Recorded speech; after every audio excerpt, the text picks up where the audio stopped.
Hey everyone, just wanted to give you a bit of context about this team building guide. I made this a while ago before Jinglu and Topaz's release, so I don't explain stuff with MOC 11 and 12 in pure fiction in mind because they just didn't exist. I did upload it around that time, but due to my copyright strikes and the YouTube algorithm shenanigans, it was as if this video never even released, so I took it down with the intention of re-uploading it. And it's definitely been a while, as of the time I'm re-uploading this and giving this new context, 2.0 is going to release in about a week. But I still think that the information about team building that I shared back then is still very relevant today, even if some examples shown are a bit old, since the basic and core principles of team building in Honkai Star Rail are still relatively the same.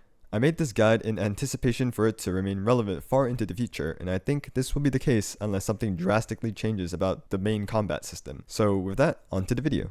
Honkai Star Rail is continuing to release a lot of amazing characters. One of the most common questions whenever new characters come out is what teams are good for them? What are their best teams? Who do I use with, for example, Jinglu Topaz to make one of the best teams for them? And I think character-specific guides that a lot of content creators put out are definitely very helpful. They show you what best teammates that they have, what teammates to recommend. Here's just like the Reddit post of the sample size of Memory of Chaos 6 through 10 teams that are used. Sample size is kind of small, but I think the general idea that I want to get to is here are pretty much all these different types of teams, right? It may or may not fit the recommended teams or created teams that, for example, a guide may release. Now, many of teams are quite similar to one of each other, but they just have different substitutions with some of their slots.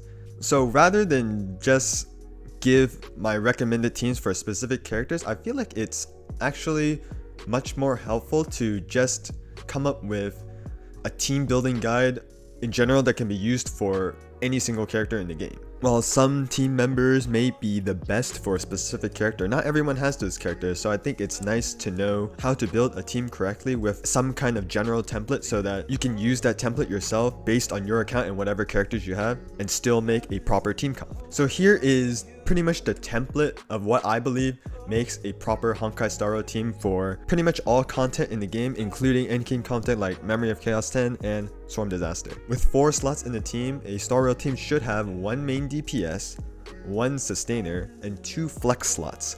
The first flex slot could be an offensive support or defensive support, and the second flex slot should be an offensive support or sub DPS. I believe this template pretty much covers all the quote-unquote best teams that people generally talk about. Any single team that you can think of for like Sealy, Jingyu and Blade, Kafka, maybe upcoming for Jinglu and Topaz should fit this template. So like I said before, I believe this is pretty helpful as a guide because 1, you don't have to look up a character specific guide for every single character that releases.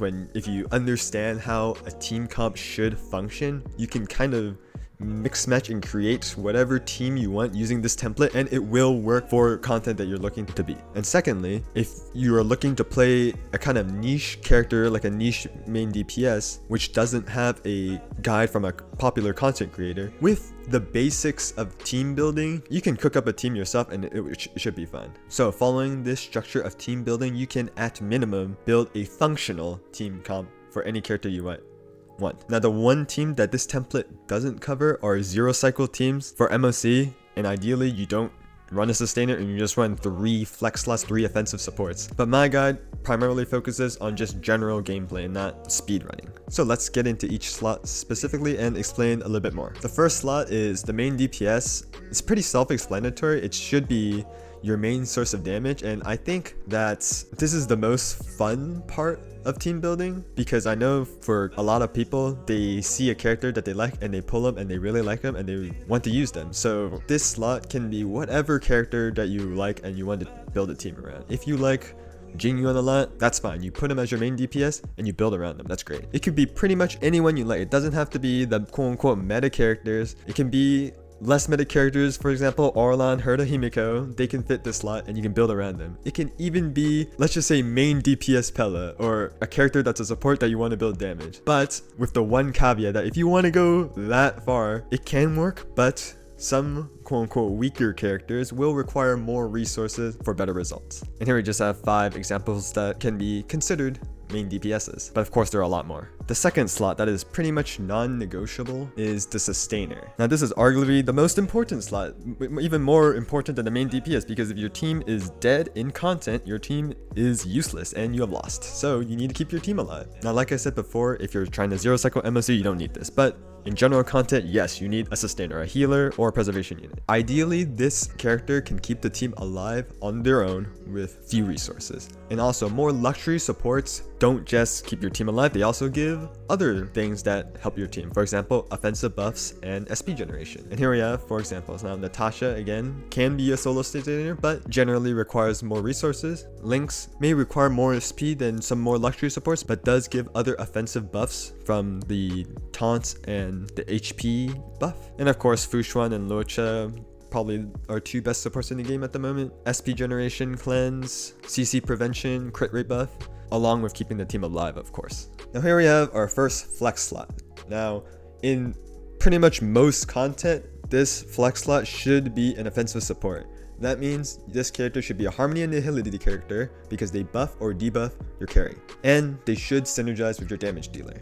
This is why I have it starred, because again, this flex slot should be an offensive support. Now, Swarm Disaster does a lot of damage, so just running one Sustainer is likely to not be enough.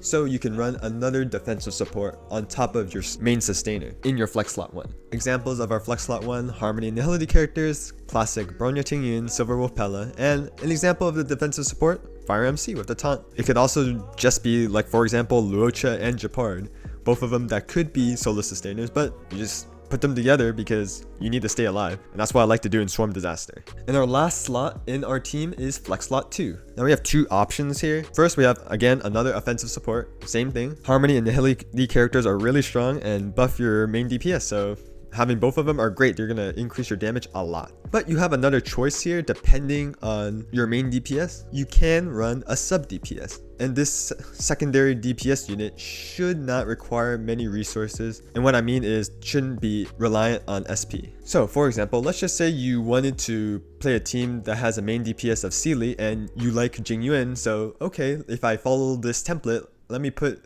Jingyuan as a sub DPS. Well, that doesn't really work out because the sub DPS should not require SP, and you have both Sealy and Jingyuan both wanting to use their skills. So at that point, the team doesn't really make sense. Because of that, sub DPSs should be characters like Clara, Blade, and even Qingque. Clara doesn't really need to use her skill, Blade doesn't use that many skill points, and Qingque can be built in a way where she just doesn't use skill at all and just relies on basic attacking to get her tiles. Now, last thing I put is that you should really only have one sub DPS on the team, which is why I didn't put the sub DPS option in flex slot 1. Currently, I don't think running 3 potential damage dealers is the best way to build a team. For example, you could run Jingliu, Clara, Blade, and Luocha, and it will probably do fine, but I feel like at that point, why are you running 3 DPSs when you could take out one of them, put in Pella to buff in 2 of your DPSs, and your team will do much more damage. I think the only kind of popular team that actually has 2 sub DPSs and 1 main DPS is the Kafka double dot team. So Kafka, Sampo, Luca, and a healer. The thing about that team is I feel like it's not that good using the same logic that I used before. Why are we running 3 DPSs when I could take one out, put in Asta, and Asta can buff 2 of those DPSs. Now, of course, this could change maybe in the future, but I believe the strength of Harmony and Nihility characters are so high at the moment that I don't think it's worth not having a single Harmony or Nihility character on your team. So that covers all the team slots, and hopefully that made sense. Now, there are 2 just extra things that you should consider when making a team. The first thing that I kind of mentioned when talking about Harmony and Nihility characters are character synergies. So here I present 2 example teams that follow the template. So we have Clara, Pella, Asta, and Lynx versus Clara, Pella, Tingyun, and Lynx. Both teams follow this template. We have a main DPS, 2 flex slots which are offensive supports, and your solo sustainer. So technically both teams follow the template and should be strong, and they're both functional. But I believe the bottom one is way better than the top one. And the reason is being character synergies. The only difference in these teams are Tingyun and Asta, and while both of them are Harmony characters that fit flex slot 2, Asta is not that good of a support with Clara, because one of Asta's main strengths is giving speed to your team, and Clara, being a character that wants to get hit most of the time, doesn't want that speed. She wants to be slow so that enemies can hit her more. Compare that to Tingyun, whose ult gives energy to Clara and gives her more uptime on her ult, which is the majority of her damage. So this example is just here to say, yes, you can follow the template just at face value, but you should consider who your main DPS is and what they're looking for in order to choose the best supports for them. The second thing you should consider when making your team is your SP economy. Some characters want to use skills, some characters don't need to use their skills as often. So you should build a team which will result in, when you go into a battle, you will have enough SP for your characters that want to use SP, and after those characters use their SP, your other characters generate SP. So again, 2 example teams that follow the DPS Flex Slot 1, Flex Slot 2, and Sustainer template. First team we have Danheng, Bronya, Asta, Natasha. Second team we have Danheng, Bronya, Tingyun, and Luocha. Now here's just an extreme example of what I want to illustrate. So in the first team, let's just say you want to use Asta's skill every single turn, and let's just say you want to use Bronya's skill every single turn. Well, in this case, especially with Imbiber Trelune that wants to use 3 skill points every single turn, you have 3 characters that want to use skill points. And then you have Natasha, whose healing is not as good as other characters and also wants to use skill points in order to keep the team alive. So at this point, my question to you is, how are you going to get the SP to use all of these skills? And this is why SP economy is very important. Although this team fits the criteria of the template of team building that I provided, it won't really work with the conditions I described because you don't have enough SP to use the skills that you want. In contrast, the second team makes a little bit more sense. Luocha and Tingyun are both SP positive, meaning they overall create SP for your team. And then you have both Danheng and Bronya that pretty much use SP. Now the reason I put Bronya here as an example is I wanted to illustrate the idea that I think people focus too much on their SP economy to the point where they try to maintain SP neutrality within the rotations. Now for example, I think a lot of guys will recommend Tingyun Pella with Imbiber Trelune. This is because Imbiber Trelune consumes a lot of skills, so their logic goes, you want all 3 of your other team members to generate SP for Imbiber Trelune, to the point where I think a lot of people consider Bronya not that good with Imbiber Trelune. But I believe Bronya is really good. And the main reason that I don't think that she's quote-unquote bad with Imbiber Trelune is that even though she may be more reliant on SP and thus cannot generate SP from Imbiber Trelune, that doesn't necessarily matter. For example, in a single turn when Imbiber Trelune goes -3, you don't have to go +3 on your other 3 characters in order for the team to function. Since your team starts off with 3 SP, you have 3 SP leeway before you kill the enemy. So let's just say after all of your teammates use an action, you are overall -1 or less SP. Now of course that isn't SP neutral, which may seem kind of bad, but that doesn't really matter because you'll still have SP to use for all your characters. You can always alter your rotation so you can generate more SP if you're running out. For example, Imbiber Trelune doesn't have to use a 3 SP skill. And lastly, if the enemies in your wave die before you lose all your SP, then you're good. So with that example, just wanted to summarize.